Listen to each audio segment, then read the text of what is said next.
Usman Kallapu Muslim ಮುಖಂಡ ಉಸ್ತುವಾರಿ ಭೇಟಿಗೆ ಮುಸ್ಲಿಂ ಮುಖಂಡರ ಆಗಮನ.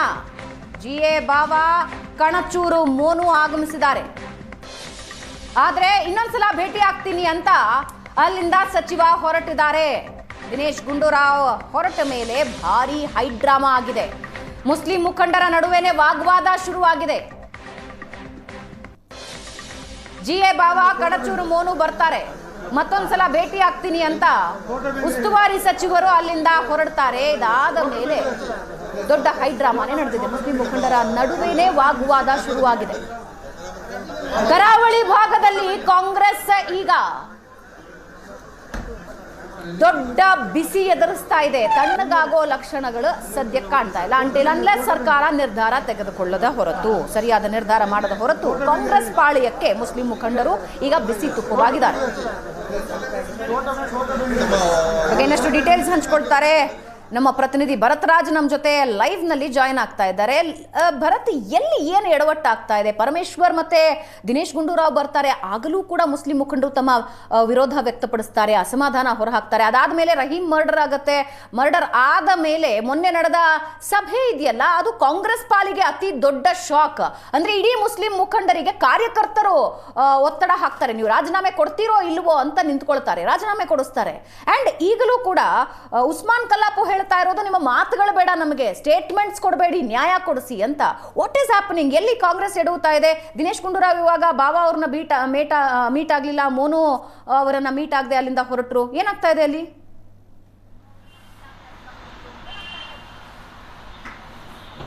ಭಾವನಾ, ಹೌದು, ಕರಾವಳಿಯ ಕಾಂಗ್ರೆಸ್ನಲ್ಲಿ ಮುಸ್ಲಿಂ ಮುಖಂಡರ ಆಕ್ರೋಶ ಬಹಳ ದೊಡ್ಡ ಮಟ್ಟದಲ್ಲಿ ನಡೀತಾ ಇರುವಂಥದ್ದು. ಕಾಂಗ್ರೆಸ್ನಲ್ಲಿ ಯಾವಾಗ ಒಂದು ರೆಹಮಾನ್ ಹತ್ಯೆ ಆಯಿತು, ರೆಹಮಾನ್ ಹತ್ಯೆ ಆದಂಥ ಸಂದರ್ಭದಲ್ಲಿ ಕಾಂಗ್ರೆಸ್ ಈ ಹಿಂದೆ ಅಶ್ರಫ್ ಹತ್ಯೆ ಆದಾಗಲೂ ಕೂಡ ಕಾಂಗ್ರೆಸ್ನಲ್ಲಿ ಬಹಳ ದೊಡ್ಡ ಮಟ್ಟದ ಆಕ್ರೋಶ ವ್ಯಕ್ತವಾಗಿತ್ತು. ಆ ಸಂದರ್ಭದಲ್ಲೂ ಕೂಡ ಪರಮೇಶ್ವರ್ ಮತ್ತು ಉಸ್ತುವಾರಿ ಸಚಿವ ಗುಂಡೂರಾವ್ ಮಂಗಳೂರಿಗೆ ಬಂದಾಗ ಅದರ ವಿರುದ್ಧ ಆಕ್ರೋಶಗಳಿತ್ತು. ಟೇಬಲ್ ತಟ್ಟಿ ಅವರ ವಿರುದ್ಧ ಅಸಮಾಧಾನಗಳನ್ನು ಹೊರಡಿಸಿದ್ರು, ವ್ಯಕ್ತಪಡಿಸಿದ್ರು ಕೂಡ.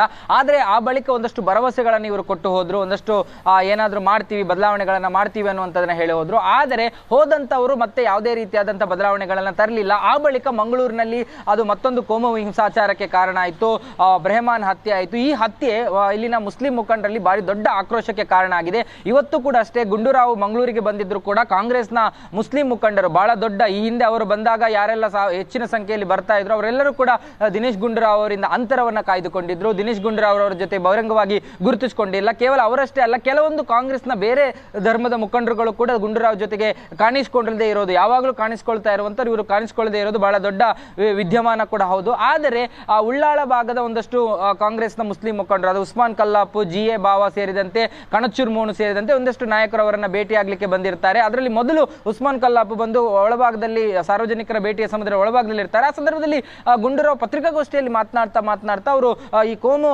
ಪ್ರಚೋದನಕಾರಿ ಭಾಷಣಗಳನ್ನು ಉಲ್ಲೇಖ ಮಾಡಿದಾಗ ಹಿಂದಿನಿಂದ ಅವರು ಮಧ್ಯಪ್ರವೇಶ ಮಾಡ್ತಾರೆ. ಉಸ್ಮಾನ್ ಕಲ್ಲಾಪು ಮಧ್ಯಪ್ರವೇಶ ಮಾಡಿ ಇಂತಹ ಹೇಳಿಕೆಗಳ ಕಾರಣದಿಂದಲೇ, ಕೋಮು ಪ್ರಚೋದನಕಾರಿ ಹೇಳಿಕೆಗಳ ಕಾರಣದಿಂದಲೇ ಈ ಹತ್ಯೆ ನಡೆದಿರುವಂತದ್ದು. ಇದನ್ನ ಯಾಕೆ ನೀವು ತಡಿತಾ ಇಲ್ಲ ಅನ್ನುವಂಥದ್ದು ಸುದ್ದಿಗೋಷ್ಠಿಯ ಮಧ್ಯದಲ್ಲೇ ಹೇಳಿದ್ದು. ಇದು ಸಹಜವಾಗಿ ದಿನೇಶ್ ಗುಂಡೂರಾವ್ ಅವರ ಆಕ್ರೋಶ ಮತ್ತು ಅಸಮಾಧಾನಕ್ಕೆ ಕಾರಣ ಆಗಿದೆ.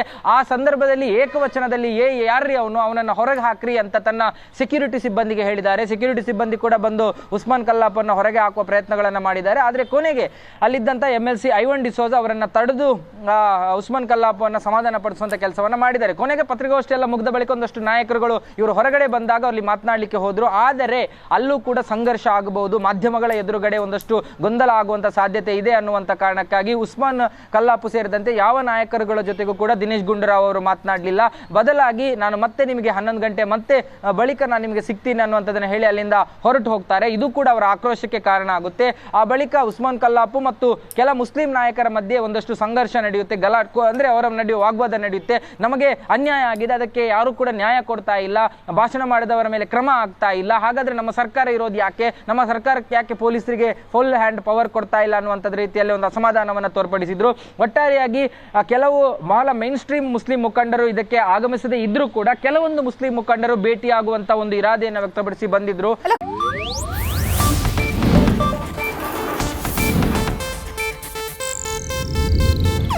ಇದು ಏಷ್ಯಾನೆಟ್ ನ್ಯೂಸ್ ನೆಟ್ವರ್ಕ್ ಪ್ರಸ್ತುತಿ.